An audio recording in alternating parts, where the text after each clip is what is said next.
Joining us now for a one-on-one interview. Dave's not here because it's too early and it's a Sunday. You may have seen him on American Ninja Warrior. Once, twice, 3 times. Another lady.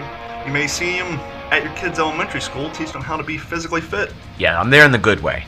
It's a new friend of mine, I hope. Morgan. Now they call you Morgan the Moose or Morgan Moose? Just Morgan Moose. Morgan Moose Wright. Yeah. Hey. Yeah, just started off, just Moose, not the. It's, started off a couple years ago, like 7, 8 years ago. One of my friends, she got stuck in Canada because she found a guy she wanted to spend extra time with. One of my army buddies. And I want to get to that as well. Right? Yeah, she just showed up one day with the Moose hat at a race. She was late for one of those obstacle course races. I was big on those at the time. And said, hey, I brought you a silly hat. And I was like, oh, cool, let's take a look. It's a Moose hat. All right. Nice. Well, I wear silly hats when teaching. Sure.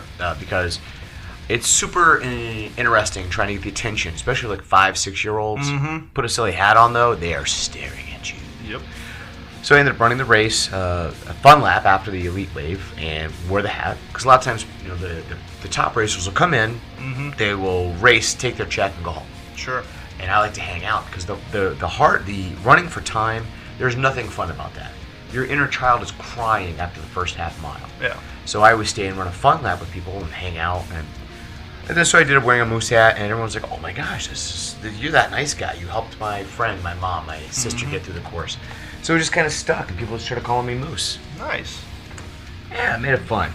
Well, before we get on to the American Ninja Warrior, I want to roll back a little bit.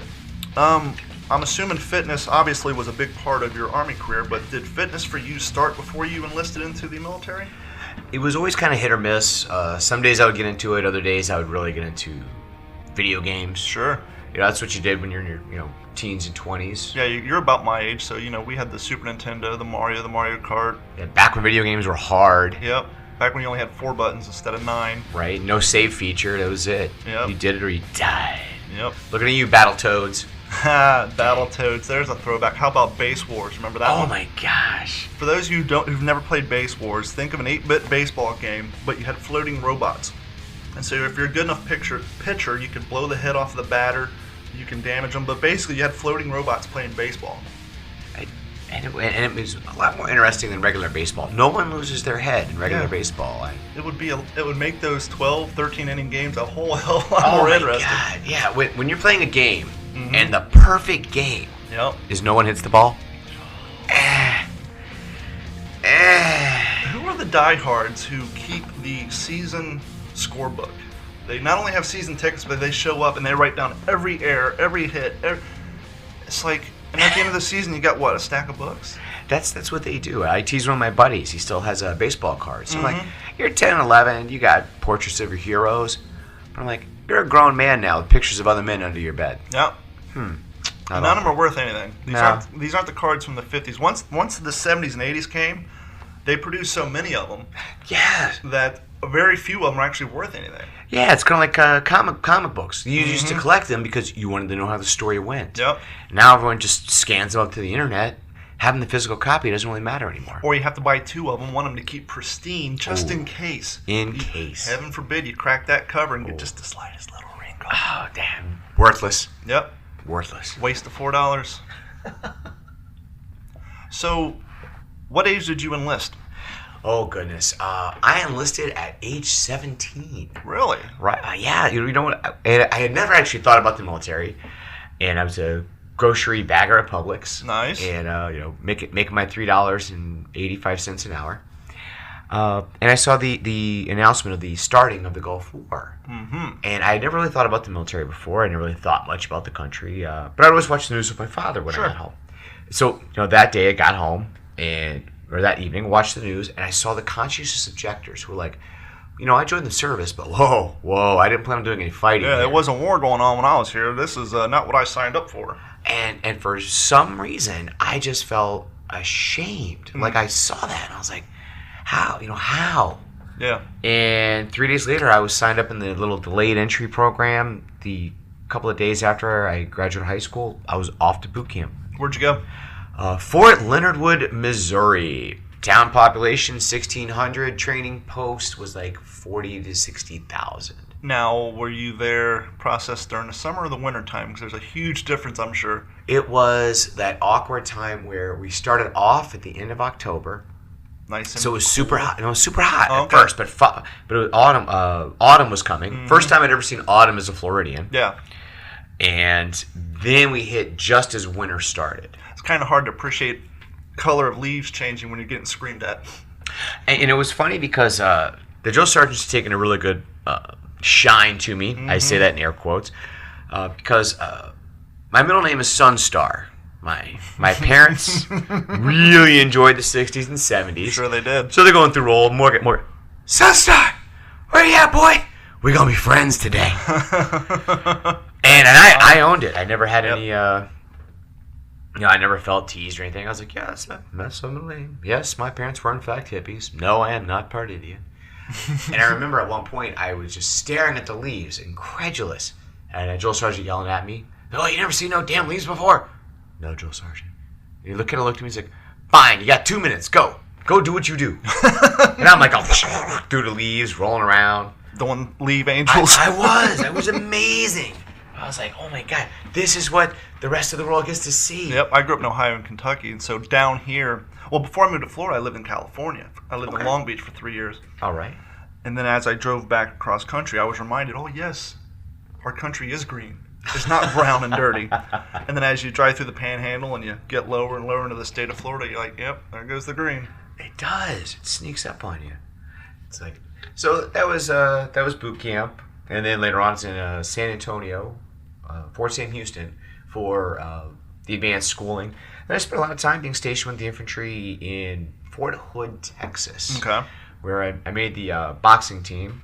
I was the token 135-pounder. Nice. I did pretty well though. I went 9-2 over like an 8-month span, because for then it was like 3 2-minute rounds. Sure. For amateur. So it was just like you were little machine guns. You're like pop pop pop pop pop pop pop. No rest. And now, and was it fun. strictly interdivisional, or did you go up against a couple of Navy guys every once in a while, some Air Force guys, some Marines?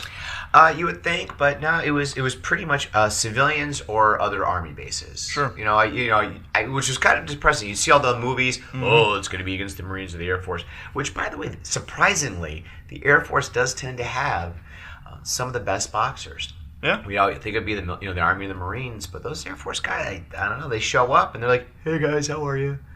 Just put down my Xbox controller," and they would punch people in the face with a quickness. Think maybe they got something more to prove? I don't even think so, because we all make fun of the Air Force because by the time we get to our mid-20s or late 20s, it's because deep down we realize we made a terrible mistake and picked the wrong branch. Yeah. You're all paid the same. Mm-hmm. They literally do have, like when I was in Afghanistan, I made it to the Air Force camp. They had real jelly and real milk. You don't realize how much you miss this. And then you're like, wait, what is that? Wait, my milk at the time had a shelf life of 13 months. You shake it really hard, and it did not taste like milk. It tastes like chalk. Yeah. But it was milk in air quotes. So that's when you realize, oh.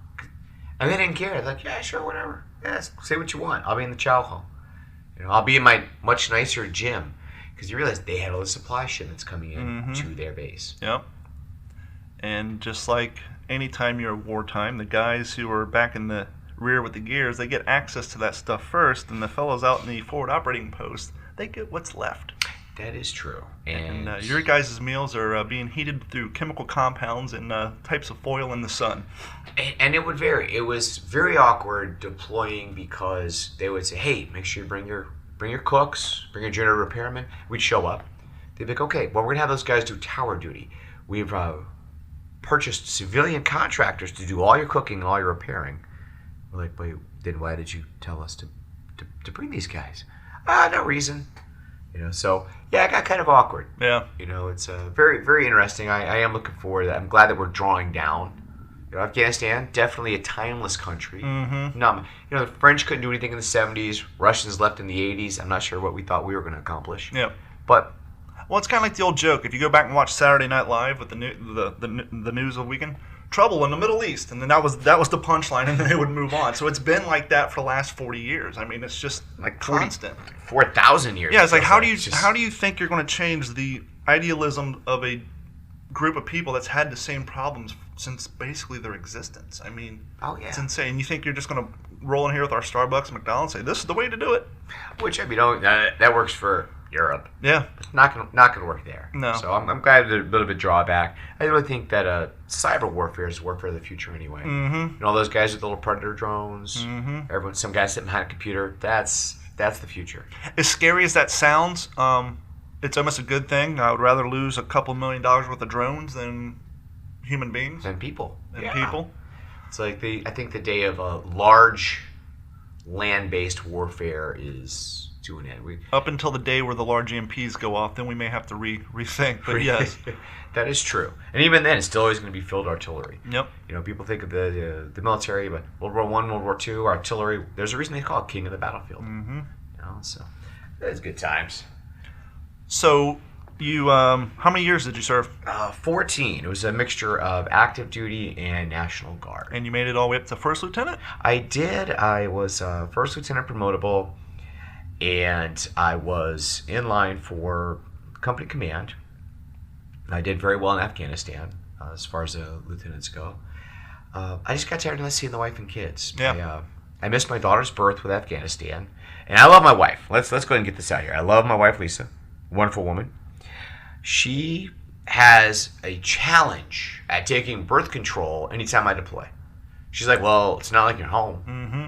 Which, I guess that's good. Yep. Think of that. I got home when we had I don't remember the hurricanes was it Andrew, 2003 or so? 2003, 2004 was Charlie. Charlie. Because I moved down here 6 months prior to that, and when my parents bought their house, when we came down here from California, there was, don't worry, hurricanes haven't hit here since 1960. They always hook up and hit around Tampa. You'll be fine. Fine. And 6 months later, Charlie just lands on top of my father's house. Oh, yeah. Well, so I spent 6 weeks with the National Guard doing Charlie cleanup and restoration. So I come back after 6 weeks. Baby, you stayed on birth control? Absolutely. Now I have my beautiful daughter, Jocelyn. No. Okay, and that was, Lisa was 7 months pregnant when I deployed. They literally faxed my orders to my school where I was doing report card. And it was on April 1st, too, of course. So, of course, I'm not believing the office lady until she starts crying. You got to go, Morgan. Because she had been working in that school since I was a student there. Wow. So I was like, oh. So I go home. Nothing like driving home to tell your 7-month pregnant wife that you're going to be gone for 16 months. Yeah. So, And so you've seen this town change completely. Oh, it's been crazy. I mean, in the last 20 years I've been here, it's changed substantially. But I can imagine. I mean, if you've lived your whole life here, or a majority of it, it's. I got to tell you though, I really, I love the area that we live in. I do. You have all these options of what you want to do. Fort Myers, great place to live. Mm-hmm. Cape Coral, has really got its own groove going on now. It's got a little, some unique restaurants, some great venues. It's getting there. If I feel like being fancy and spending a little too much for a drink, I could drive down to Naples. Sure. I just love the area because it brings so much diversity and growth. And I love the fact that you can get anywhere down here without having to take the interstate if you choose not to. Oh, absolutely. 41 is great, even on its crappiest days, because obviously growing up in Columbus and out in Long Beach, anytime I go to Miami, Tampa, the first thing I think is I do not miss the interstate traffic. I do not miss driving on the interstate. Obviously, I do down here in the morning, but it's nice that you have the ability to get to other locations via alternative routes, especially during the crappy seasons. Oh, that was, yeah. I'll do a lot of competitions in Florida for either obstacle course racing or ninja competitions. Because there's ninja groups and ninja gyms that really sprung up lately. And well, I want to ask you about that as well. Sure. But so you ended your service time. Yes. And then obviously you went and got your education in teaching. Yes. And how long have you been a physical education teacher? Let's see, I've been teaching, I think I'm on my 15th year. It is funny, after a while you stop counting. You're just like, well, I know at 60 I need to look up and see where I'm at. I taught life skills, special education for my first 2 years, and then a PE job opened up. Now, mind you, I love teaching life skills. Sure. However, it was like 60% paperwork and 40% teaching. Mm-hmm. So then when a PE position opened up, I was like, hey, let's do that. I like kids. I like fitness. Because everyone thinks teaching PE is easy till you actually do it. Yeah. And you're sitting there with like anywhere from 70 to 90 kids just staring at you. And none of them want to get up and move. I have to be more interesting than YouTube and more entertaining than Instagram these days. So the giant parachute just doesn't do it anymore like it did when we were kids? I mean, that was the greatest thing. It's parachute day. It's parachute day. Damn. Oh, Woo! That's when life just got real right there. Parachute day was the best. And there's always that one kid that lets go. Yep. Damn it, Timmy. It is interesting. And I will say it's funny because, all this extra stuff that I do outside of school really helps motivate the kids. Especially now, they can go home and Google me. And they're like, Coach, I saw you online. You don't own any shirts, do you? I'm like, well, yeah, but I live in Florida. I'm not, yeah. Sure. Yeah, it's been pretty interesting. That's where the whole silly hat thing started. Yeah. It's like, what can I do to make PE fun for kids? So I'm a big believer that, K through 5, one day they need to know, okay, where are you at? But I just want to instill that love of fitness. Sure. Well, I do. I'm an amateur World War II historian, and I do reenactments. I go out to museums and all that. And a buddy of mine, he's in Miami, and he's a high school history teacher. And so to get his kids' attention, he'll come in his full 82nd Airborne uniform from World War II, or his dress, his A uniform. And one of the things he did to see if his kids are paying attention is he took photos, because we have a friend who owns 4 Sherman tanks. Oh, wow. He was in the Navy for 30 years, retired, and now he buys tanks. He actually has the Russian tank that was designed to look like a German tank from Save It Private Ryan, the one with the sticky bomb. Yes. He owns that now. What? But anyhow, so we train with these guys. We're in full World War II uniforms. We're out marching 12 miles a day. And so we take pictures with these tanks, and so what he did is he made them black and white just to see if the kids are paying attention. And then he would get real World War II photos off Google and make a slideshow. Okay, which one of these are real? And they couldn't pick out the ones he's even sitting in holding his rifle. It's like, and so, like you said, in order to get their attention, you got to be more interesting than the phone or whatever. And so he does the same thing. Instead of silly hats, because obviously they're high school kids, he comes in with his World War II gear, his Revolutionary War gear, his Spanish-American War gear. And it really does help to get their attention. Oh, it does. And that's what we need these days. It's funny. People have their opinions on whether teachers are paid too much or not paid enough. I think I'm doing pretty all right for what I do. I don't think people realize the amount of effort we put in outside of the classroom. Yes. Like, I'm getting ready. I've actually spent most of the summer busting my chops to develop we're all used to when we were kids. We did the Presidential Fitness Challenge. Then we had Fitness Gram and Cast Gram. We had these mandatory fitness challenges. For elementary school kids, they don't mandatory fitness testing, not as fun. Sure. So I'm looking at ways. Okay, what can I do that's an elective that will grab their attention and make them a part of it? Well, I'm using my little ninja attention and. On September 7th, I'm launching in a few schools down here, and I'm hoping other PE schools, for elementary schools, take it. I'm doing like a Ninja Fitness Challenge, where I have the same things that they would do, push-ups and pull-ups. I've added some other things, like if I have monkey bars in my school, how many monkey bar passes, timed, dad hang. But I've set it up where it will mirror Ninja Warrior. If you get so many mid-city qualifiers, city finals, cities, nationals. I'm not going to call it Vegas. I'm going to call it the nationals. But then what I'm doing is I've got the hosts, Matt Eisman, Akbar, whose last name I can never pronounce, but he's such a nice guy, and some of the more popular ninjas. They've sent me videos. Nice. So I'm taking these kids into a room where I can put on a big smart board where they can see Matt Eisman welcoming them to the program. That's awesome. And to encourage them to want to do more. When they get to a certain level of collecting certain cards of what they've done, then they get to go back with me to another smart room in the smart board, see a popular ninja cheering them on. Because I'm really big on that, finding that ways of electively inspiring children rather than saying, do that because I told you so. Yeah.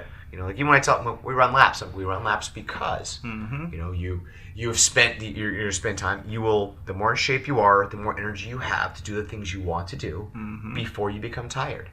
And I tend to be a pretty positive person. Like, take Fortnite. I have all these parents, teachers, Fortnite's terrible. Fortnite has made dancing cool again for boys. Absolutely. So, like... Because Fortnite, for those of you who don't know, there's a button where the character, the avatar, will do a dance. And I think about 2 years ago, Fortnite actually held a competition where they asked kids to, and let's be honest, adults too, to submit a goofy dance. And the winner, they would incorporate that dance into the game. And some, like, 13-year-old kid won the contest. And so now his dance is in the game. Orange Justice. No. And even the better part about that I love about that, is the kid submitted it, and a couple of people started making fun of the kid because his dance was awkward. He was a young But that was the point, too. And, well, not for the kid. The kid thought he was awesome. Sure. He thought he was great. And then his dance didn't get picked initially. And then the internet community, especially Reddit message boards, rallied around this kid and said, no, this look at how much energy and effort he put into this. Yep. And he started the hashtag Orange Justice. Nice. And that's how his dance ended up. So... I like that. Normally you see people getting made fun of the community, and they're like, no, this kid's awesome. And I'm going to loop it back around. Rather than fight a lot of these current trends, I find ways to work them into my program. Absolutely. Like Friday I put on that Drake's My Feelings, the clean version for any parents listening, for, the Kiki dance. Oh, jeez. Right. Yeah. But on the other hand, I had 40, 50 kids surrounding me. We're all doing the dance in unison. I know you know how to do the floss dance. I do. As a teacher, you have to know how to do the floss dance. I am unbeaten at my school. Are you throwing down a challenge? Oh, man, listen. I'm just saying, between 5 and 11-year-olds, especially in the floss and dodgeball, I usually win. Yeah, I can understand the dodgeball. So, when did you get involved, or how did you get involved into the Ninja Warrior aspect? Okay, well, let's see. I would say around age 35, 36. I'm 44 now. I had gotten out of the service. I started getting a little too much in video games. I was like, you know what? I'm getting that dad bod. So I told my wife, she was like, okay, I'm going to quit video games and start getting in shape. She's like, sure you are. But it worked out. Did you get to the point where your hands were getting sore from holding the control? Because I used to play Modern Warfare 2 for like 8 hours a day. I was a my PC hands gamer. would cramp up. I was a PC gamer, so that was a little easier. A little mouse and keyboard action. No carpal tunnel yet. Yeah.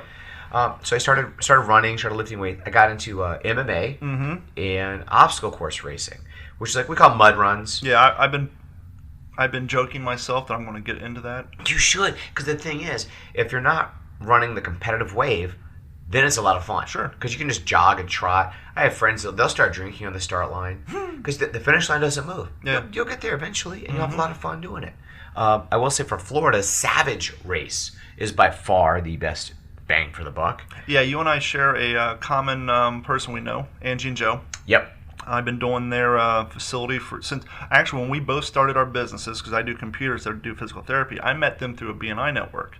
Nice. And when they opened their first 2 offices, I went over there and set up, and I've been basically managing their computers for years. And Joe and Angie has been trying to get me to get involved into the races. Yep, they love Spartan. Because kind of like you were saying, I was that kid that was super skinny. I had a fast metabolism. At the age of 23, I was 6'5", 175 pounds. You can see every bone in me. You can put your hand around my bicep like you do my wrist. And I finally started going to the gym because I want to get some ladies. I'm out in California, Right. Got a Kentucky accent. I look like, a heroin addict. And so I hit the YMCA. And I remember the morning I woke up, my head on my bicep, and I was like, what the hell is this? Oh, look at this. I'm like, it's starting to work. But then I moved down here, and I got into the video games real heavily. Oh, yeah. And fast forward 8 years, I'm 239 pounds, pushing 240. Oh, goodness. I'm getting ready to shop for my first size 38 pant. Oh. And I end up in a hospital with 2 kidney stones. Dose. And the funny thing is, before the kidney stones, I was going to the gym, but my diet still sucked. I was still drinking 12 sodas a day. Ooh. I was still eating carbs out the wazoo. Yeah, sodas will get you. And the kidney stone was the most pain I've ever been through in my life. I had never vomited from pain before. I spent 4 mornings, every morning when your body's processing your liquids in your waste, that's when it hits you, because that's when that kidney stone is like, imagine trying to pass a sand spur through your urethra. It's just killer. And so after I passed the first stone, I said, I never want to go through that again. Cold turkey, dropped all the sodas. Oh, good. Was on straight water. Was going to the gym. Because with my computer work, and then I was doing Stan and Haney's radio show in the afternoon, I was driving 130 miles a day, and so I was eating a lot of fast food. Yeah. But I got to the point where, okay, I'll go to Wendy's, I'll get a junior bacon cheeseburger, no mayonnaise, no bun. So boom, now I got tomato, lettuce, cheese, bacon, and hamburger, and I'd be damned, you can actually taste the hamburger, because the bun would mute out the flavor. Yes. Now, it's still not the healthiest thing in the world, but it's better than no French fries, just a hamburger, lettuce, cheese, bacon. And with the cutout of the soda and minimizing my carb intake and increasing my gym, I went from 239 down to 218, back into a size 33 pant. Nice. Then Hurricane Irma hit. Ooh. 16 days, no power, no water. 2 dogs, 4 cats, 3 birds, and family. Water, as you know, you couldn't find it anywhere. Nope, gone. And so I had a 5-gallon jerry can, plastic one. I would get up, drive across town to a friend's house who had city water. I'd fill it up, but we were using that to bathe and all that. Soda was plentiful. Mm-hmm. So I got back on the soda, but now I'm back off of it. But it's amazing how much exercise is one thing, but as you know, it's the diet. You got to get rid of you got to minimize the calories, try to get the carbs down. But soda, and even if you're on the diet soda, soda is just a killer. Soda is the number one reason people gain weight. Any type of sugary drink. That is the number one reason. At my peak, that is not an opinion, by the way. That is a researchable fact. And researchable fact, there is no difference. They have not been able to tell a difference from someone who drinks nothing but diet versus regular soda. There's no real difference. Still triggers the insulin response. And at my peak, I was drinking probably 12 sodas a day. Oof. 2 of the large white energy drinks, 2 5-hour energies, and I would crash hard. I driving home from Stan Haney, I was falling asleep at stoplights. But once I cut all that crap out, I have more energy now. Yeah, I drink black coffee, but it's just water, Gatorade, and sweet iced tea sometimes. Well, and black coffee too. Coffee specifically, for a source of caffeine, also is very high in antioxidants. Mm-hmm. So a lot of people are like, oh no, the caffeine. No. And all these people, it's a diuretic. It is such a mild diuretic. Men's Health in 2015 ran a research where they had people on just black coffee for a couple weeks. 4 carbs, by the way, people. 4 carbs. And tall black coffee from Starbucks, 4 carbs. And they realized that there was minimal difference, negligible, I should say, as far as it being a diuretic. You're still getting significant liquids in. You have an unsweet tea. You say, it's a diuretic. It's not affecting you. But I will say, the number one thing you can do for your health that you'll find most people will not do is have good sleep habits.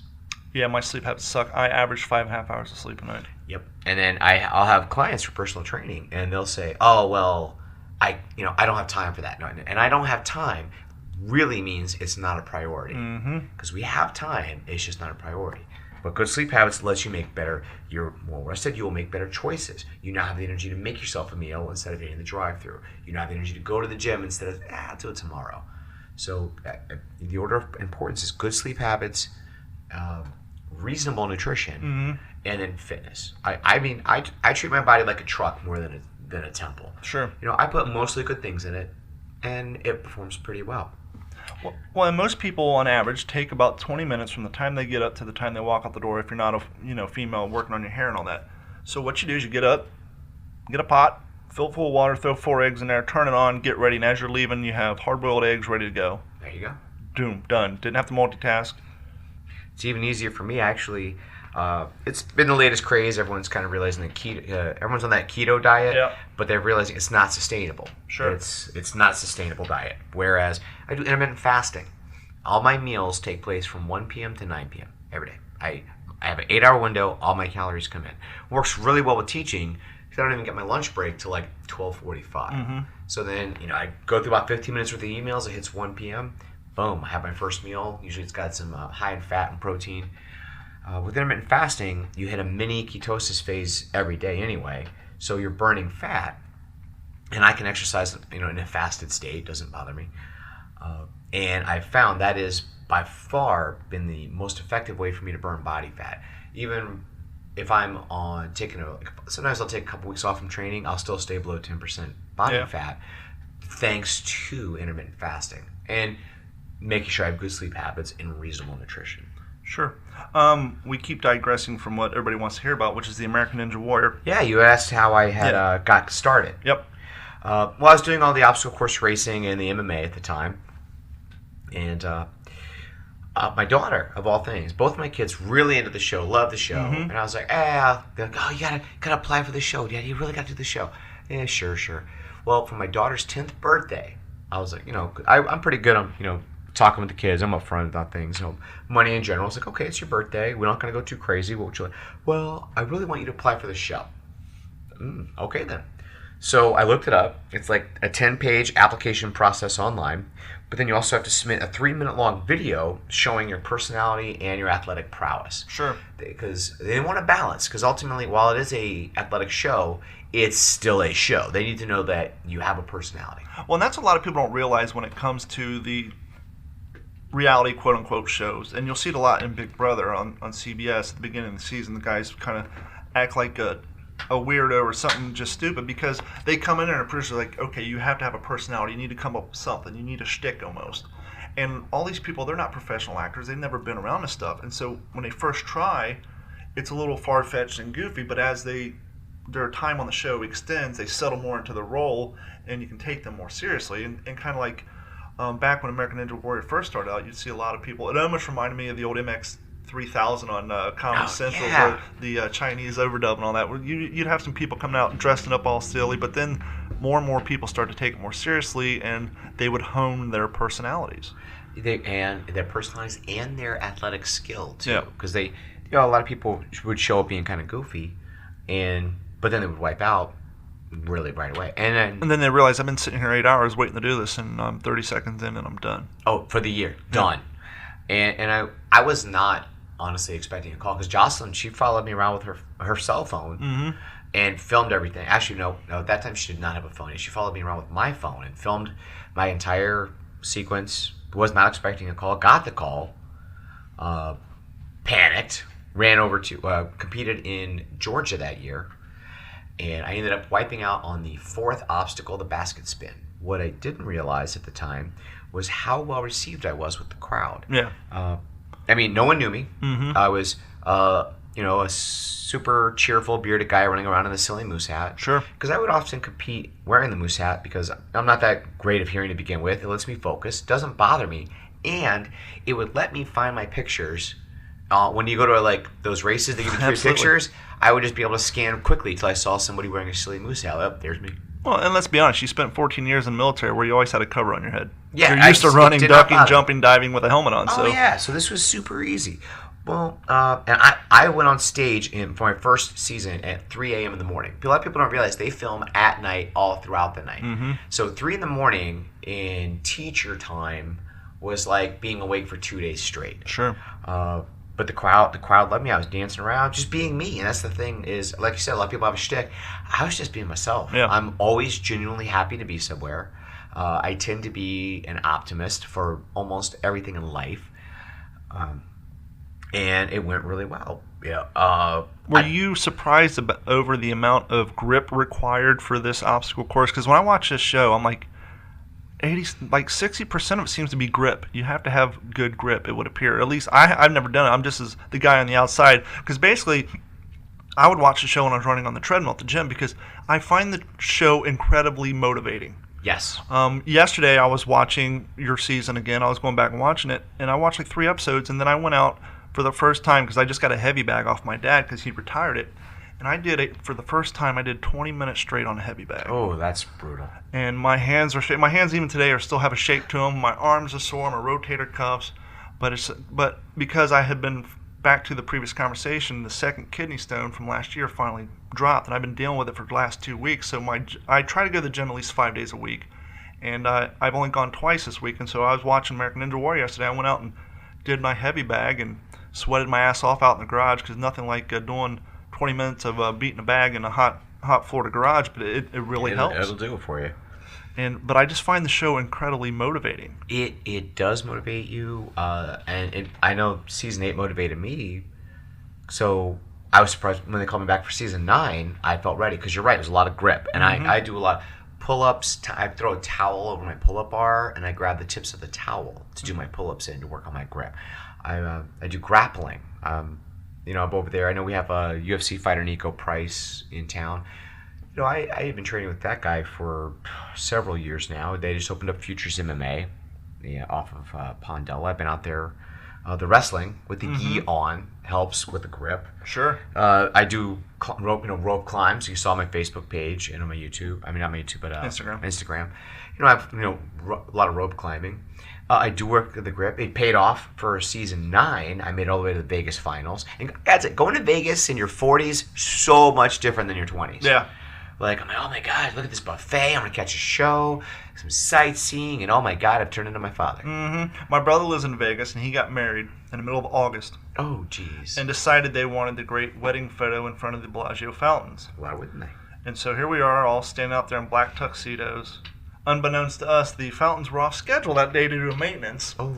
And so we sat out in that sun for probably 30 minutes. Time they got the photo, we're all sweating. I mean, it's first off, why would you get married in Vegas in August? In August. The hottest day of the year. Why don't you try October? Maybe November. Oh, But yeah, it's been crazy. Completely different in your 40s. And let's see. And my daughter still films my videos, by the way. She still does all my little submission stuff. That's why manager almost. She pretty much is. She'll, especially when she knows I'm cutting weight for the show, because we do cut weight, like you said, for the grip. Literally, the less I weigh, the easier it is to carry myself through. That makes sense. You know, I try to stay at 160 pounds. I hit 5% body fat by the time I stepped on stage this season for Miami. And that was Miami. Oh, thank God. I tried to tell them, I was like, guys, if you let me compete in my own state, this is going to go really well. And it did. There was a lot of moose heads in the crowd. Oh, my gosh. I had about 40 friends show up. And I got to tell you what, that's labor of love. Yeah. Because you wait around, like you said, you wait around for hours in the little waiting corral for, you know, maybe a 5-minute run. Now, your family's not used to that, but once again, with your military career, you're used to the hurry up and wait. Oh, man. So much. You know, and once again, too, you know, it's like they have like the little ninja pit while the ninjas are warming up. And I'm like, oh, that's boring. I'm wandering through the crowd, you know, I'm high-fiving kids, signing autographs, you know, taking pictures. So then when I did stop, I was like the 40th or 41st ninja to go that night. What time was it? Was it another 3 o'clock? It was o'clock too job? bad. It was like 11:30. Okay. It was like they had really started cranking them through. Sure. Because we knew Miami, the weather could change any minute. When I got on stage, I mean, the crowd went nuts. Yeah. You know, and it's funny because I'm on the other side of the fence, whereas like I don't want a sad story to define me. I put in my last submission video, I'm like, hey, you know what? Some of us actually like the life we live. I don't have a pet hamster dying of cancer. Yeah. I don't, you know, I don't have some tragic story. I'm really happy, and I said, and it's okay to showcase people who are happy. Yeah. You know, I'm not winning the lottery. I'm not gonna, you know, quit teaching. And that's my other favorite. Everyone's like, oh, so you're gonna quit teaching and go open a gym, right, and get a real job? Wait, I have a real job. Yeah. And you know, I've had investors approach me telling me to open up something in the area, and I'm like, nah, I'm good. Yeah. You know, I like teaching. I like the hours. I like what I do. Florida makes you question all your life choices for the first month or so because it's so blazingly hot. Yeah. And kindergartners are literally squirrels that have learned how to wear pants. I have like 2 or 3 this year. They don't know their real name. Really? Like they only know their nickname. You know? Really? And it'll be like some like, you know, what's your name? JJ. Well, okay. What's your real name? I don't know, man. JJ. JJ. You know, and then you'll call. Okay, it says David. First off, how do you get JJ from David? But I'm not going to judge. Like David? Nope, JJ. But the parent pickup line, they're only asking for David. They're not asking for JJ. You know, it's always a building process. But now it's you know, this whole ninja thing really seems like it's doing well. I'm spinning. You know, my last year's run got over 500,000 views. Yep. This year's run, I'm close to 100,000 already in just 2 months in. Now I know you have a something going on at noon you got to get to. And Yeah. It's 11:15 now. So let's talk about this year's run. Okay. So you made it through the qualifiers. Made it through the qualifier, and I was very happy about that. This course this year built for what I'm good at. I'm good. What they don't really tell you in the show is the balance obstacle is always the wild card for every place you go. Yeah. Every ninja fears the balance obstacle. And this year it was basically there were probably 6-inch wide boards that were vertical and you ran along the edges of them. Yep, and the boards, even more, they were 4 inches wide. They staggered. There was 3 of them in a row, and they staggered them. Yep. So you had to run along the edges of it. And they're not completely vertical. Like if sometimes a camera shot, like the one in the middle, will be angled off to the left by 2 degrees, just because when they reset the thing, it just kind of it's on a pivot, so it just kind of. Well, they do that on purpose. Really? They do it on purpose. Out there, the ruler and a square. Yeah, no, they just nudge it. There's a guy with a stick. He goes, that looks a good enough angle. So some of it's luck. You got to hope that moment when he nudged it for your run, because there is no do-over. Yeah. It's like, and you got to hope the guy in front of you didn't leave a whole bunch of water all over the course when they splashed out, because you're running through that, and then your shoes are wet. That's very true.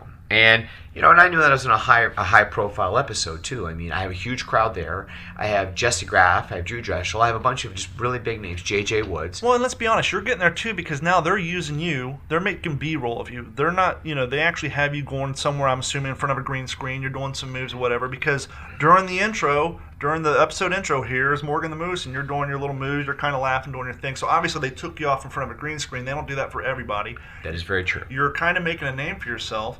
And you may not be able to get into this sort of thing, but once that starts happening, do you kind of get? Now I know TV doesn't have an actors guild, but do you kind of start getting into that actor category where they kind of start cutting a little bit of check for those little intro stuff, and because now they're starting to use your personality to promote their show. You would think, but they give you a high five. I think I got a high five. Nice. Yeah, they don't pay. Ninja Warrior does not pay for any of your travel expenses. They don't pay for your hotel or anything. Well, I understand that, but I just figured once they start using you to promote their vehicle, nope, it's in the contract. Nope, good luck. Now, a lot of times, like Jessica Graff, she's going to make a ton of residual money. Mm-hmm. Sponsorships, other thing. Kevin Bull, same thing. Yeah. There is prize money this year though. If you make it to the top, if you make it to Vegas, no, I mean if you just make it to the city qualifiers, sure. You get a certain amount of money. Nice. If you make it to Vegas, you get another little stipend of money. If you're the top 3 each night, you get some prize money. So they have finally started. And because you have to bet on yourself. I'm in Miami. I'm like, okay, well, I'm going to bet on myself that I'm going to make it to the city finals, and I did that. I also, I sell Moose shirts, which I sold out of this year. 400 shirts sold. I was very blessed. Was selling Moose hats, and I'm trying to make a lot of money. Sure. Like I was selling Moose hats at $10 a pop. I pay $6 for a Moose hat. Nice. And but it adds up, and it spreads your brand out there. And you are right. It has been very humbling the amount of attention I'm getting. What was it like the first time you got asked for an autograph? That was so much fun. It was like this little girl ran up with his shirt. She's like, "Oh my God, Moose!" I'm like, "Oh my God, you!" Because a lot of people, they want to go out and do greater things. I'm married, happily married. I have children. I have a job. I have a plug-in car. I've turned into Ned Flanders from The Simpsons. Really? And all I do right now with my little 15 minutes of ninja fame is try to do extra for the community. Like sure. I'm going to be with the Deaf Center. Pretending I'm deaf for a day. I'm going to be volunteering for the Make-A-Wish Foundation. I help run a scholarship called Golden Futures. Mm-hmm. It's a Lee County-based scholarship. You can find us on Facebook, Golden Futures Scholarship, where we take a local public high school senior. We send them to FSW locally to become a teacher over the 4-year degree, full ride.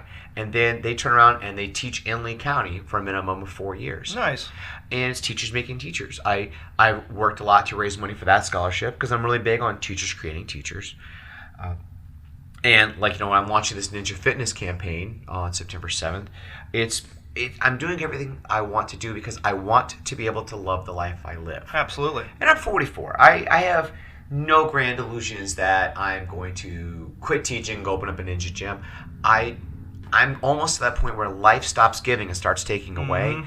So I want to be able to do it gracefully. I think I can compete on the show till around my 50s. Sure. Because now, and you are right, it is, seeing it on TV is one thing. When I got there and I'm in person, it is definitely harder. I didn't realize this was that goddamn tall. Take the very first obstacle, the floating steps. Mm-hmm. When you get there on TV, you're like, how do they miss that? But when you get there, you see the nuances. First off, the steps they're 6 feet apart from each other. Yep. They're 6 feet away, and they go up a foot in height for each step, and the angle of the step becomes more severe with each step. So people are like, oh, why did you just run through there for time? Mm-mm.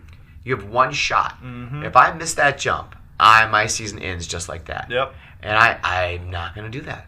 That's why when you see somebody wipe out on that first obstacle, it does break your heart. Yep. Because you know everything they've sacrificed. And when you wipe out on the first obstacle, you know your run's not going to go on TV. Yep. But like you were saying, I have been very humbled. NBC, Ninja Warrior, they gave me so much exposure this season. Mm-hmm. It was very humbling. I mean, I was Instagram, Twitter, Facebook, Yep. YouTube, multiple videos. News Press did a story on you. CBS did a story on you. Oh, NBC Yep. ran a whole national thing because There been a lot. I don't pay allowance at home. Sure. I only pay for fitness. Yep. I'm like, nope. I've kept you safe from bears. Mm-hmm. You know, I feed you. You can take out the trash. You're gonna Yep. be all right. But paying for fitness. That's why, you know, my daughter, she's an athletic beast. Nice. You know, my son, he's getting up there. He's 10. He's just. I never thought I'd use this word to describe a child, but he's just pretty. Yeah. It's funny. It's like I'll see girls following him around. So he has no idea. Yeah. He's like, oh, we're just friends, Dad. Okay. You rue the day when he does. Oh my word! I'm not. I gotta tell you. I think he's gonna be like 20 years old in college. Father, this girl invited me up for coffee at 2 a.m. and I was like, Miss, that's terrible for your circadian sleep rhythms. You know? I gave her a firm handshake goodnight. Made sure she was safe. She looked confused. I don't know why. You gave her a Cliff Bar and sent her on her way. Yeah. Meanwhile, my daughter, she'll be the one that has the coffee pot on at 2 a.m. Yeah. You know, 'cause she's solid. I mean, her rear naked choke is little hormonal 13-year-old's vicious. I mean, Nice. she runs a 5:56 for the 1 mile. I mean, she's broken the 6-minute barrier. She loves coming with me for grappling and striking, Muay Thai. So it's fun. But yeah, NBC loved that story. They took it and ran with it, and they've actually aired it twice now.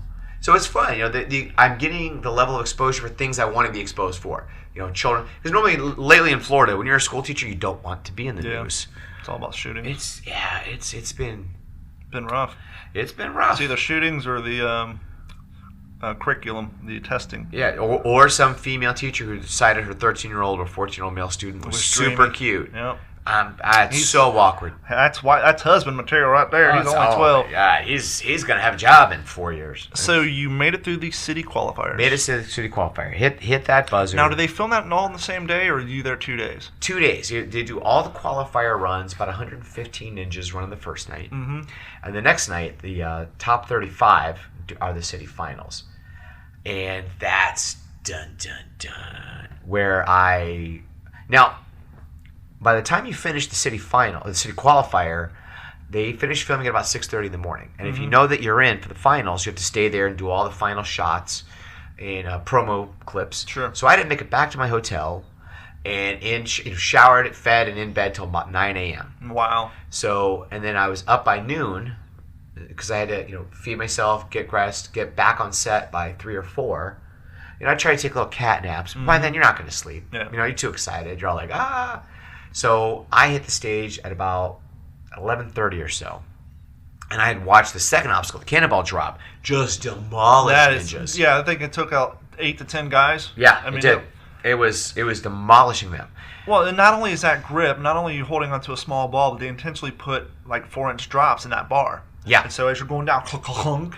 And if you're not used to getting hit or absorbing impact, if you haven't wrestled or boxed or played football, and you're not used to getting that level of impact, it threw more than a few ninjas that are better than me. It threw them off their game, and that's been one of my big bonuses. I don't get nervous when I compete. I'm excited. Yep. I mean, I'm not in Afghanistan. I'm no longer in a boxing ring or an MMA. No one's punching me in my face. I'm just happy. I'm wearing a moose hat, so it's deadening out the sound of somebody yelling at me, hey, hey, hey. Which you did lose it in qualifying. I did. They went for a swim and a drink, and people were insane about the poor condition of your hat as it floated lonely in the pool, getting bleached out from the chlorine. I left it some water, some ammunition, told it I'd be back. Gave it your 45. It did. Popped up against a tree. So when I made it though through the first obstacle, which was the arrows, which I'd seen take out somebody earlier for the balance. You just have to. A lot of times it's just about marriage. Got to commit. Now, when you first show up and you see what the obstacle is, are there parts you said, thank God they didn't incorporate this, that, like for example, the one where you have like the inch of board and it's strictly grip as you're going. Are there certain obstacles you were happy that you saw were not part of this course this year? There are. I will say for me, I never mind any obstacle except the balance. The balance obstacle is always the dangerous one. And there's some balance obstacles I know that, nope, I'm probably going to die on that. I mean, we all saw, apparently I created the hashtag Twinkleberries last season on that floating log because I knew that I was going to murder myself. Yeah. It was for those who didn't see last season, it was an 11-foot log, about 4 inches wide. It was 11 feet long. You had to run 4 foot on the spinning log to a red balance button. and then offset by about 2 feet, another 11-foot log to make it to the pad. And they are not affixed. They are on a rod hooked to ball bearings, so they spin. They spin right round, baby. Right round. And I knew that I was going to eat hot death. So I very carefully said, well, can we touch the red button and just not the black part behind it or under it? And the guy goes, yeah, sure. Because you can ask questions. You're not allowed to look at anything and touch anything, but you can look, but you can't touch and practice. And they have somebody demonstrate it for you. Mm-hmm. But the person that always demonstrates it is like some gazelle of a human being. Yeah. Oh, look, this is easy. So my entire plan that whole night was to literally 2 steps and fling my chest onto that button. I didn't expect to catch my twinkleberries on the log, but it is what it is. So when I saw the boards this time, I was like, okay, that's a doable balance obstacle for me. I literally been working on my sprint explosive speed for balance. But like you see the balance obstacles in Vegas, or the Los Angeles one, what looked like tuning forks coming out of the water. 2 ninjas got seriously injured. I know there was a broken ankle and a broken femur. Yeah. Just because the way the grid work is connected under the water. People can and do get very hurt doing ninja. Yeah, because most of the padding is affixed to the object above the water. But like you said, these objects are fastened to grid work that's welded to something that's attached to bolts and lags. And once you go into that water, you can just put a foot in there, and the water's 4 foot. Yeah, and which is plenty of space for most falls. But if you have a grid work that's 2 feet under the water, now you only have 2 feet before your foot lands in something. Yeah. Now, I don't think we're going to see that obstacle back. And I understand, too, it's a thankless job for the builders. They always have to fear, okay, is this too hard? Is this too easy? Sure. You know, like last year in Kansas City, we had 0 finishers for the city finals course, and they don't want that. Yeah. They always want at least 1 person, 2 people to be able to finish the course. Yeah. So, you know, and the building team, they're just phenomenal. Yeah. I mean, you can tell them, you know, they probably all have an addiction to Legos. But now, correct me if I'm wrong. This year, I can't remember what they call it, where you had the bar and you're going up one side across the flat top and down the back. Yes. They said that was another submission by a kid who designed that in some sort of obstacle competition. Yeah, they have it annually. If you go to anwnation.com, they have a lot of lists and listings. The Slippery Slope, I think it was called. Something along I think those lines. Slippery Slope was the one that I did backwards, the 5th one, but I don't remember. Okay. It was like bar. It wasn't bar hop. They called it. I can't remember the name offhand, but let's call it Slippery Slope. Sure. And that one is you had to move a bar, but you only had about 3 inches of bar on either side that overlapped. So a lot of people would get there and then they would just miss the jump, or one side would be too far. They would fall in the water. That was a tough one. Yeah. Now I was excited to try it. But I ended up wiping out early on the rings, which I'd beaten the night before, because I was so excited to beat the cannonball that I tried to rush. Because I was like, I'm doing this. I'm going to Vegas again on somebody else's dime. I'm going to get another buffet at Aria's. It's going to be amazing. So overall, though, it was a phenomenal season. I mean, I'm still living the residual effects. You know, I still have people, you know, moose. Yep. You know, and you kind of mentioned a good point. You rushed through it. Even Jessie Graff stopped at that one. And you saw her, okay, doing her, okay, I'm going to do it. She was staging it out, and then she jumped and went through her routine. And so there's a lot to say about stopping, collecting your thought, especially that early on, that you're really not, at that stage, you're really not fighting time too much. No, you're not fighting time. You're not tired. Yep. You're still, you know, on adrenaline. Nothing. I was still, I mean, you saw when I missed the first grab, I was able to hold on to that huge ring swing one-handed. I mean, I still had enough grip strength that I felt I had it. And then rather than reset, I was like, no, I'll get it the second time. And that's when, you know, you have those moments. You know, like I watched J.J. Woods, one of the nicest competitors ever. Balance is his thing. Yep. And he wiped out the first night on the balancing doors. Yep. And that's what I said. Balance is always that wild card that sneaks up on you. You know, the balance obstacle took me out last year in Vegas. Yep. And so I was like, okay. So I do spend a fair amount of time. I'll be competing September 1st up in Tampa for the Ninja Expo games. If they have the Tampa Expo, they're going to have like this huge CrossFit, the Highlander games, but they also have the Ninja games going on. Nice. And I know it's going to be a speed course. So like I'm at home just doing sprints over like, you know, a 20-foot distance. Sure. You know, getting that explosive strength, or sprinting to a salmon ladder grabbing my salmon ladder and then nailing 2 rungs instead of 1, from that jump. So you have a salmon ladder set up in your backyard? Oh, I have. My HOA is the friendliest HOA ever. I have built a huge rig in my backyard. Thank God you're not in the Cape or code compliance would be cracking. Oh, I am on the niche. Yeah. I can throw a rock and hit the Cape. Yeah. And it is I'm kind of right nice. there. I could throw a rock and hit the school you work at. That's how close I am. I mean, I'm almost in North Fort Myers, but I'm still in Cape proper. But yeah, I'm 2 blocks from your school. Oh, it makes a huge difference, massive. Because HOAs are no joke. Yeah. But they're like, oh, you're that ninja guy. Yeah, go ahead. It's funny when we moved in, like 5 months into living in our neighborhood. I was like, babe, this is a great place, man. Everybody's nice. We don't have any crazy neighbors. Oh, honey, if you don't know who the crazy neighbor is, it's you, darling. Yep.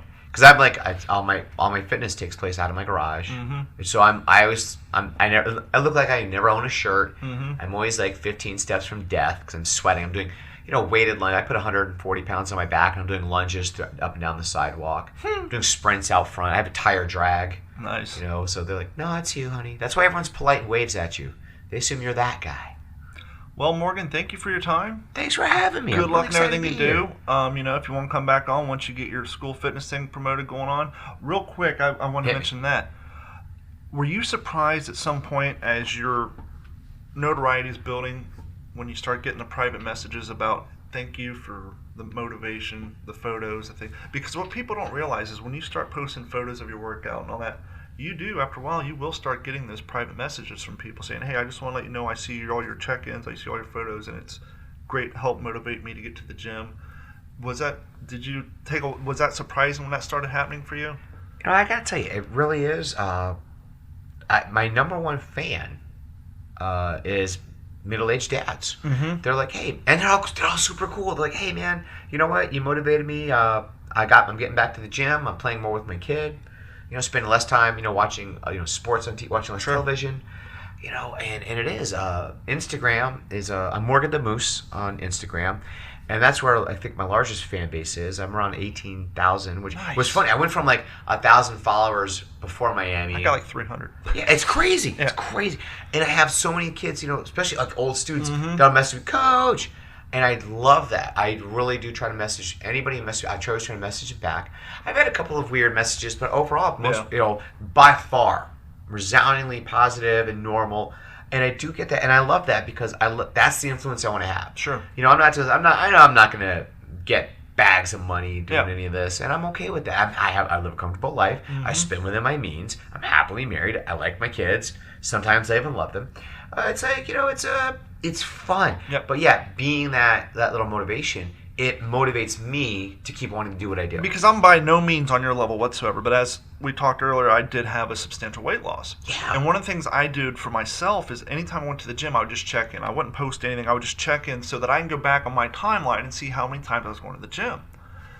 And I don't post pictures on Facebook because the Facebook audience is completely different than Instagram. Yeah. It's a completely different audience. They're way too serious. But I would start getting instant messages on my Facebook from the check-ins. Hey, man, I've been seeing you going to the gym every day, twice a day sometimes. I just want to let you know I'm the same age as you. It really motivated me to get back to the gym. Kid I went to school with, he is extremely obese. He's fighting losing a leg. Oh. He has diabetes, and he posted, hey, I have changed my diet. I'm down 43 pounds. Holy smokes! Now he's still a large fella, but he's working on it. And 43 pounds is nothing to sneeze at. That's still, yes, 43 and pounds. So I commented on it. Hey, good job, keep it up. And he replied back, I'm not gonna lie, seeing your check-ins at the gym every day really helped motivate me, and that floors me. To think that me just checking in, I'm not posting comments. A lot of times I'll post ugh, like I don't want to ugh. Here we go again, and it just. And then on my Instagram, I was posting before and after photos before I lost my weight, and I would start getting a lot of messages of thanks for the motivation. I'm like, well, I'm really not doing anything, but and like you said, it motivates me. And I tell people, one of the things that Facebook, in particular, people love to do on the internet is call you on your BS. Yeah. And so by constantly posting on there, when you don't post, or when your coworker sees you going to the vending machine, oh, sure, now that's an extra 2 hours at the gym. And so that external, because people love to call you on your nonsense. Oh, they do. Oh, my gosh. And so now you know, okay, well, if I'm caught seen doing this or I'm not checking in, people are going to start calling me on my own BS, and that also motivates you to keep you going. And, goodness forbid, if one of the secretaries at work or one of my colleagues, hey, I brought in donuts. Yeah, I didn't think you ate them. I'm going to eat it, and I'm going to eat it slowly now and make direct eye contact with you while I do. Yeah. It's like, because a lot of times we do the fitness so that we can have those little treats every now and then. Life's still life. I want to taste things like donuts. That was my big one. And it makes a big deal. That's what it's funny you say that, because all my stuff I post on Facebook, social media, Twitter, all my stuff is posted globally. Yep. It's all open to the public. Because, I'm a school teacher. I have nothing to hide. Yep. I wish I could say I'm out there doing all the... I mean, I'm doing super exciting stuff, but it's fun. Yep. The day that it's not fun, I'll find something else to do. But it is fun motivating others. And I love it. Yep. I'm like... And I don't ever expect things from it, which is the nice part about it. I'm happy with what people can do, and I'm not going to judge them what they're not doing. So, I'm glad. And like you said, it starts off. People see this, I can never do that. So don't do that then. Do what you can do. Yep. Fine. You made it to no one ever has a workout and then looks at himself and goes, well, that was a waste of time. Yep. And the other thing, too, like when I'm driving down the street and I see someone who's extremely overweight out riding a bike or out running, I think, good for you. You're doing it. Oh, heck yeah. A lot of people laugh. I'm like, no, that person's doing it. It's funny you say that. And they're out there doing it. Yeah, that was the only time I got upset at the gym. Same with at the gym. I see them at the gym, and I want to give them a thumbs up, but I don't, because I don't want to think, well, what's this creepy guy doing? But I love seeing it. It's like, you're doing it, man. That was the only time I almost lost it at the gym. I yelled at two younger gentlemen. They were trying to take pictures of a obese person on one of the machines, and I was with one of my friends who's also he's a bigger guy of size, and I was just like, absolutely not, young man. And it's funny because I noticed now, I'll still train MMA over futures. I'm 44. I'm only going to fight open a bag of chips at this point in my life. Yeah. But you still every now and then you feel that heat, and one of the guys looked at us like, young man, this will not end the way you think it's going to end. This will end poorly for you. And when you call another person young man, it changes their whole demeanor. Sorry. Nope. They just apologized. They put their phone away. They went back to it, and they ended up having to kill a workout. It's like, I'm so aggressive right now. But yeah, I'm with you. Hey, thanks for having me. Not a problem, man. Absolute pleasure. Thank you for everything, man. Hey, yeah, man. Enjoy yourself, sir. Morgan Moose Wright. You've seen him on American Ninja Warrior. You've seen him at your kid's school. In a good way. You'll see him at the gas station. I do. Throw him a nice "see what's up." Give him a glazed donut. Send him on his way. Oh my God, yes, please, glazed Bennett's. Actually, just any donut. I'm not picky. Thank you so much, and we'll talk to you all later. Peace.